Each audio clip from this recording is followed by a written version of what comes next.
It has been rainy and cold for about 5 days straight now, so we're gonna stay inside and bake something cozy. Today we are going to be making gluten-free pumpkin streusel muffins. That's a mouthful. As always, I will type out the ingredients list and the directions in the description below so you can follow along if you would like. For this recipe, you're gonna need a can of pumpkin puree, not pumpkin pie filling, an oil of your choosing, vegetable or canola is always the preference, any milk of your choosing. I am using 2%, but any dairy-free alternatives work just as well. Granulated sugar, light brown sugar, and any all-purpose flour of your choosing. Because I'm making it gluten-free, I'm using the Pillsbury gluten-free measure for measure flour, but you can use regular flour if you prefer, or any gluten-free flours that are your preference. Baking powder, and any warm spices that you'd like. Personally, I'm gonna use cinnamon, cloves, and allspice. We're gonna start by adding all of our wet ingredients to our mixer. So crack 1 egg, add 1/4 cup each of oil and milk, add as much pure vanilla extract as your heart desires, and a whole can of pumpkin puree. And then just give that a good mix. Once all your wet ingredients are thoroughly combined, you can start adding in your dry ingredients. It's my preference to add in the spices and sugar first, but do it in any order you'd like. You're gonna need 1 cup total of sugar for this batter, and that can be all granulated sugar if you'd like. I do 50% granulated sugar and 50% brown sugar because I like the depth of flavor and the moistness that brown sugar brings to recipes. For all of our spices, I'm going to be using my favorite method, which is the measure with your heart method. I'm personally not a huge fan of cinnamon, so I'm going to go lighter on cinnamon and heavier on the cloves and allspice, but that's just a personal preference. That's why I tell you to measure with your heart, because if you like cinnamon more, add more cinnamon.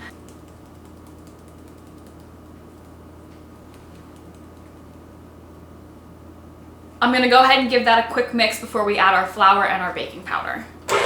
Now we're gonna add 2 teaspoons of baking powder. And finally, we're gonna add 1.5 cups of our gluten-free flour. If you are making this recipe with regular glutinous flour, I will say it's probably going to be closer to 1 3/4 cups of flour for you, because those flours act differently in bakes, but use your best judgment.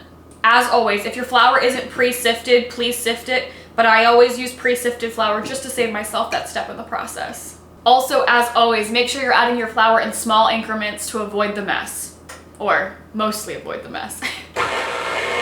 Make sure to give your sides a good scrape down, mix one final time, and then we'll be ready to put these in our muffin tins.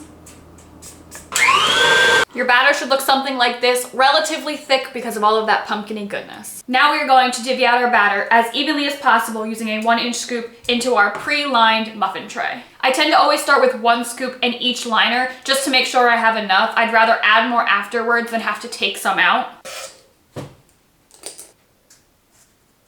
We had the perfect amount of batter to do 2 scoops in each of our muffin liners. We're gonna set these aside for a moment and give them a chance to settle into the liners while we work on our streusel topping. Now for the best part of these muffins, we are making the streusel topping. The important part with streusel is that you're using equal parts sugar and flour. So I'm using 1/2 cup of sugar and 1/2 cup of flour. Alrighty, into our 1/2 cup of flour and 1/2 cup of sugar, we're gonna add about 6 tablespoons of cold butter cubed up.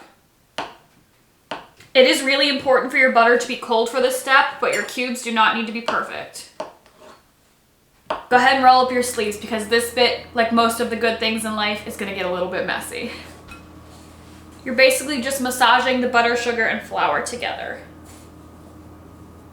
When your hands look like this and the contents of your bowl look like that, you're ready to go. Now we're gonna go ahead and just crumble some on top of each of our muffins. This is definitely not an exact science. Just try to make them as even as you can. And if someone gets a little extra streusel, well, who's gonna complain about that? Now for a completely optional and completely unnecessary extra kick of cuteness, because no one's here to stop me, I'm gonna add some gold sprinkles to the top because I think they'll just look pretty when it's baked, and because there are no rules in baking. These sprinkles serve absolutely no purpose other than cuteness. Alrighty, and there you have it. These are ready to go in the oven at 350 degrees, and we're gonna bake them for 20 to 25 minutes. We'll start checking at 20 minutes though, just to make sure that they don't overbake. Bye guys, see you in 20 minutes. And now we wait. Alrighty, this is what they look like fresh out of the oven. I ended up baking them for 23 minutes to be exact. I did check them at the 20-minute mark, decided they needed a few more minutes. 23 was that magic number for us, but everyone's ovens vary, so be sure to check it once you get to that 20-minute mark. Our streusel has spread just a little bit. I'm not all that mad about it. I am gonna let these cool in the tray for maybe 5 minutes, then we'll take them out, put them on a plate, give you a final little tour, and a taste test.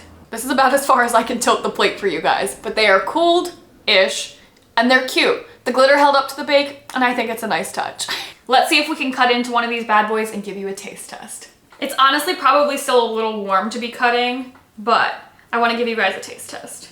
Moist, luscious, beautiful.